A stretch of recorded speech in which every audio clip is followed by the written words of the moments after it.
and welcome to the Core Connection. I'm Mira Rubin here with you on Enlightened World Network. And today's topic is guidance. And so many of us ask for guidance and direction and clarity. And the thing is that we receive all kinds of messages and all kinds of guidance all the time that maybe we don't recognize. And so we're going to talk about that today a bit. But before we get started, let's take a minute or two to get present. Let's take a deep breath in through your nose and hold it. And imagine clean, crisp oxygen just flooding your lungs and flowing into your bloodstream, nourishing all your cells and your organs, bringing vital life energy throughout your body and being. And as you exhale, exhale any tension, stress, negativity, fatigue. And now let's take another deep breath in through your nose and hold it. This time, imagine brilliant, bright light lighting you up from the inside out, illuminating, electrifying, and energizing all your cells, all your molecules, all your electrons, lighting you up from the inside out. And as you exhale, exhale any remaining negativity, stress, fatigue. And now let's just gently press our palms together. Softly, softly, softly rub your fingers against your palms and feel the deliciousness of that sensation and bring yourselves present right here, right now. Welcome, welcome, welcome. Good morning, good afternoon, Pat.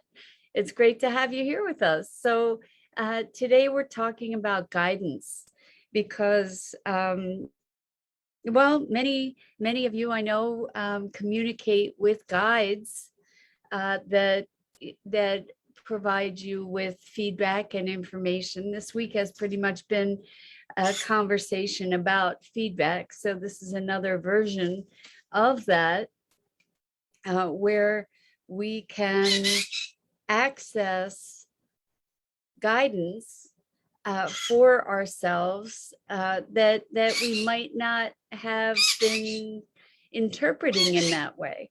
So, for example, I had a phone conversation, or I'm sorry, it was a Zoom conversation. Hello and welcome, Robert. So good to have you here with us.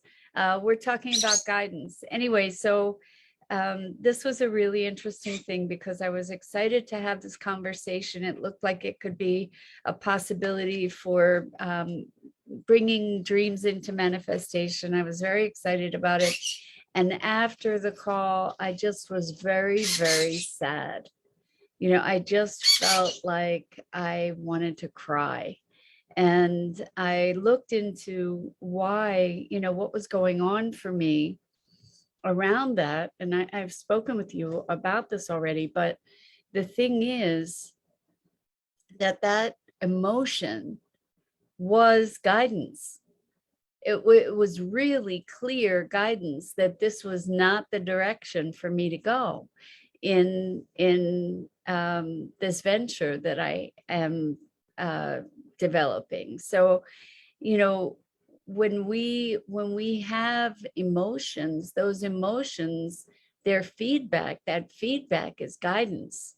It helps us to discern more of, you know, what's going on, what feels good, what doesn't feel good.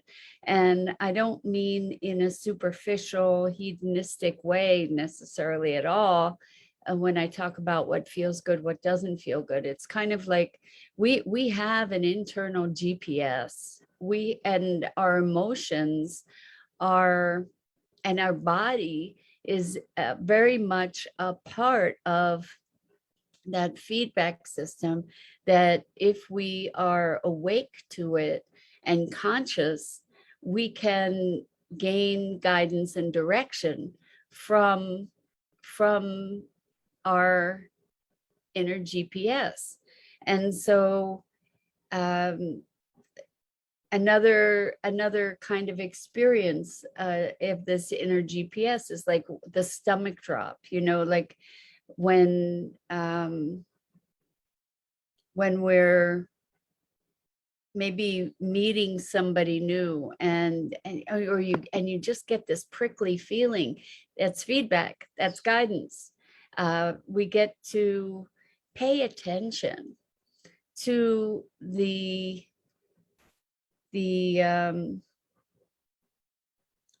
feedback is the best word. The feedback that we get from our environment and from our internal body and being.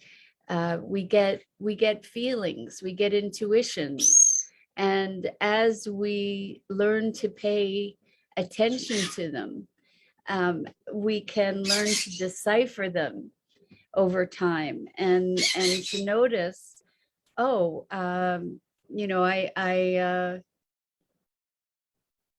find myself being really distracted in the midst of doing this, that, or the other thing. Maybe there's some guidance in there in the distraction, or I keep thinking of this person. How many times have you been thinking of someone and then they call? You know, so, or you've been thinking of someone and then you find out days later or weeks later that that person had some kind of accident or crisis, and you were tuned into it on a certain level that that was other than conscious. So last night I texted a friend at and interestingly, like a few minutes later, that friend said, I was just talking about you. And so as we tune in, this is all of this is forms of guidance that I think it's beyond, funny to say, I think it's beyond the rational necessarily. And what I mean by that is we are deeply connected. We are deeply connected to our own knowing, and we are deeply connected to others. And as we allow ourselves to be responsive to the guidance that we're receiving, or the awareness that we have, the more we're able to expand it. So we have the ability to broaden our perspectives, to reach beyond the limits of our conscious knowing, to reach into other dimensions of alignment and understanding. And I find it really, really fascinating. I think it's like a muscle that we can exercise. And the more we listen, the more we hear. And I think that, you know, what often seems like random thoughts that pop into our minds, maybe they're not so random at all. And maybe you have an impulse to go to Starbucks. I haven't been to Starbucks in more than a year, I think, but maybe you have an impulse that is a weird impulse, you know, like something that is out of the norm. And when you follow that, maybe you end up sitting down next to somebody that is the connection for you for some vision that you've been working on. So I have a dear friend who is just a masterful manifester. She just finds herself, and I'm putting that in big air quotes, in situations and circumstances that are the answer to her desires over and over and over again. And I think part of it is that she allows these impulses to emerge into expression, you know, to go outside at just the right time, to meet just the right person, to forward some project. You know, it's just crazy, wonderful quote, air quote, coincidences, alignments. And so I think that as we allow ourselves to connect. Hello, Roslyn. Welcome, welcome, welcome.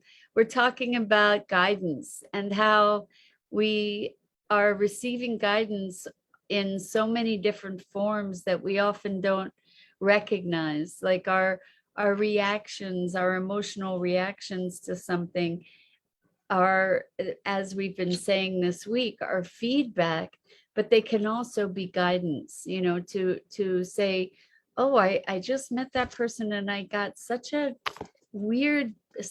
bad feeling. It's like, pay attention. Or I met that person and it was like we've known each other forever. Pay attention. That's guidance.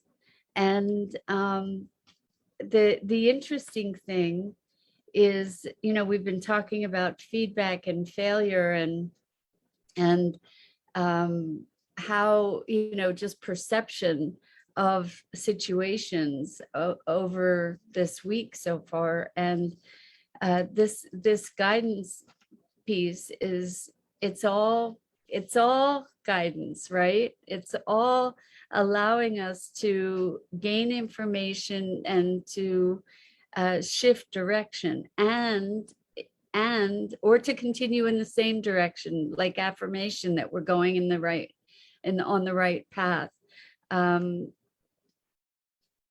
The we have intuitive guidance all the time, and it's just a matter of tuning into it, to becoming more aware of it, to be bringing conscious, because most of the information that we receive on an other than conscious level. It's not it we get all kinds of feedback from the environment that our mind and body is processing very, very rapidly, and often these things just never come to conscious awareness. And I think that we have the ability to bring more of that feedback into awareness as we allow ourselves to pay attention. And a perfect form of guidance, or an example of this, is folks who do muscle testing, or even beyond that. I think it's so interesting when people have trained themselves to use themselves as a dowsing mechanism, to be standing and to ask questions and to notice which way the body leans in response to these questions. So I've been doing muscle testing for more than 30 years, but I don't do the body dowsing. I'll call it body dowsing. But I find it really fascinating because we have other than conscious intelligence. That's very much the foundation of the work that I do with my clients, is tapping into our vast, rich well of other than conscious awareness. And I say other than conscious because unconscious has a kind of a bias to it, like it's unconscious, it's not conscious at all, meaning like it's lacking consciousness, but that's not the case. Other than conscious awareness is really what is happening most of the time. Our conscious awareness is such a small fraction of all the information that we're assimilating and sorting, and the decisions that we make. So many decisions are made none other than consciously. So in fact, I've heard, we make an emotional decision and then we find ways to justify it, that all decisions are made emotionally, but then we find justification for it to make it make sense somehow. And it's so interesting. I kind of believe that that's true even the way that we navigate socially, the people that we're drawn to, the conversations that we have, the opportunities that we allow to unfold for ourselves, because we're drawn to different things. We don't even know what's happening that is aligning us to certain circumstances and events and possibilities. There we do talk about frequency and energy, and some people certainly do perceive those energies more overtly.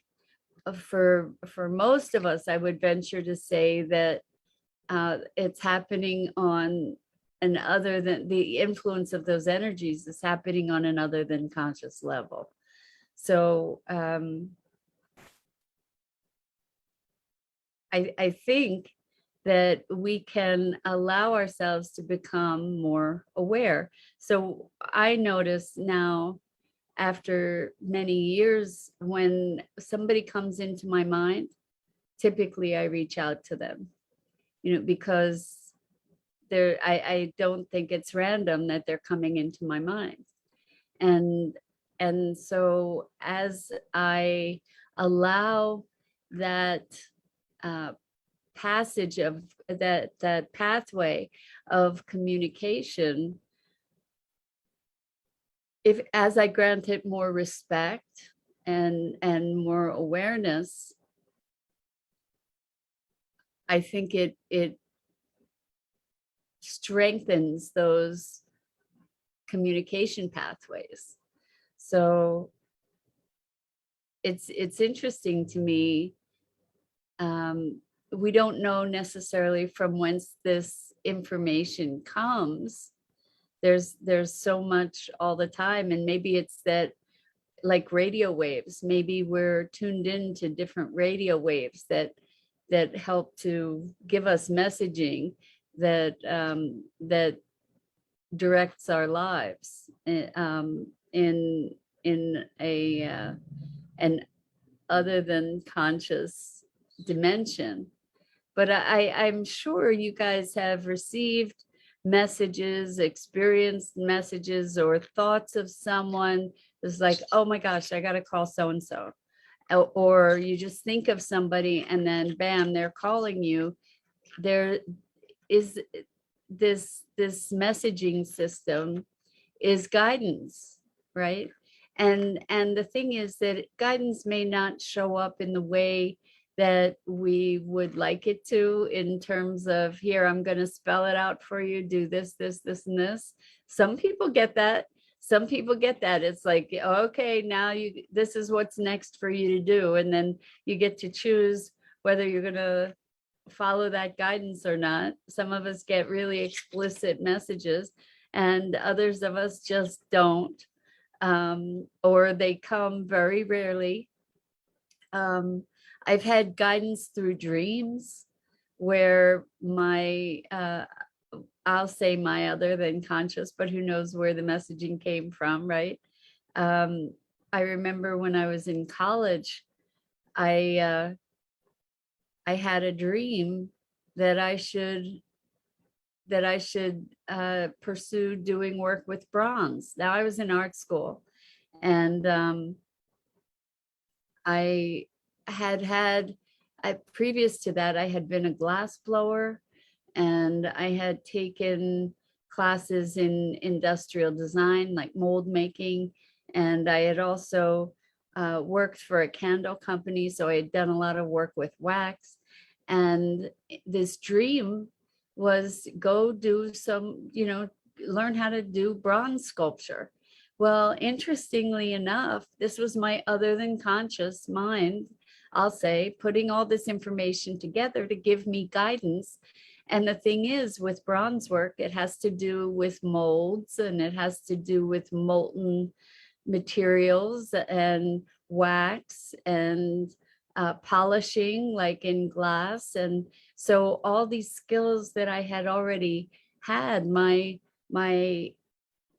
other than conscious awareness put it all together and gave me guidance to pursue something that incorporated all those things. So really fascinating the way that we communicate information or guidance to ourselves. So one way is emotionally, by the emotional feedback that we have to something or someone or a circumstance, an impulse to take a certain action.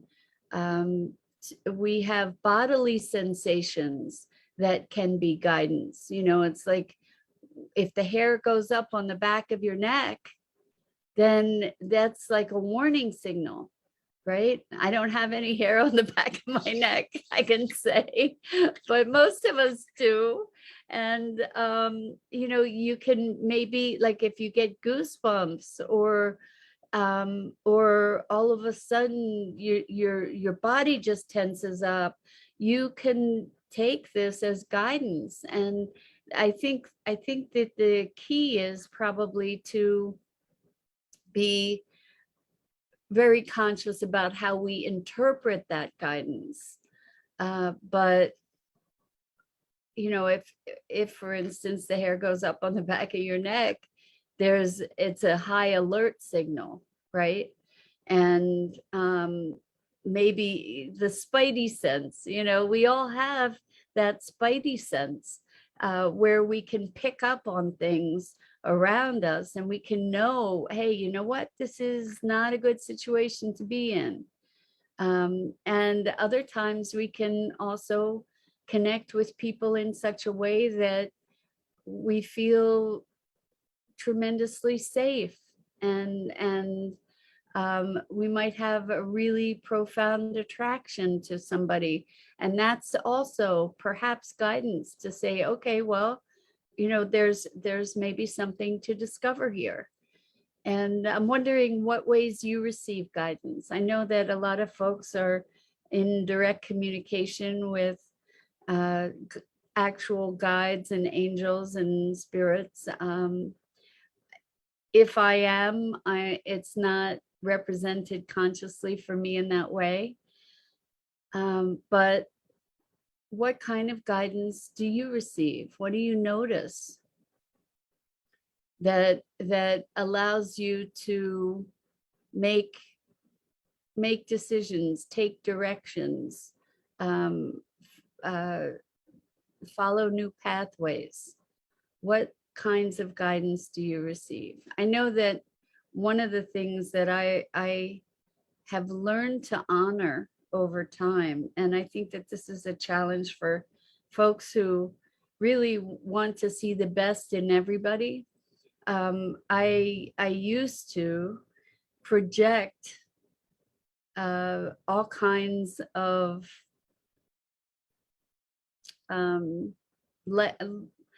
stardust and rainbows on people, I would say. So for when people would tell me, for instance, you know, I'm this, that, or the other, that was not a positive thing. People will often tell you, you know, I'm not a good person, or I'm not, and fortunately, I haven't encountered many of those people. But when people tell you those things, listen. You know, this is guidance, and you get to pay attention. And I know that in the past I had not, and I would say to people, "Oh no, you're really good. You're a good person. You're light. You're wonderful. That's not true. Blah blah blah." And when I refused to pay attention to these messages from people and to take that guidance, I paid the price for it over and over. So now I listen, and now I don't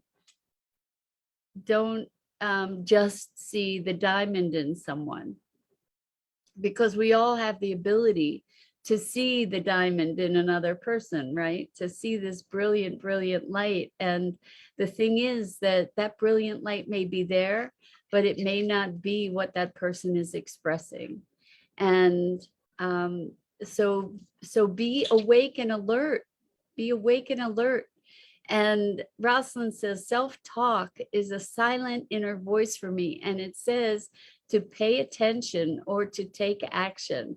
Beautiful, Rosalind. Thank you for that.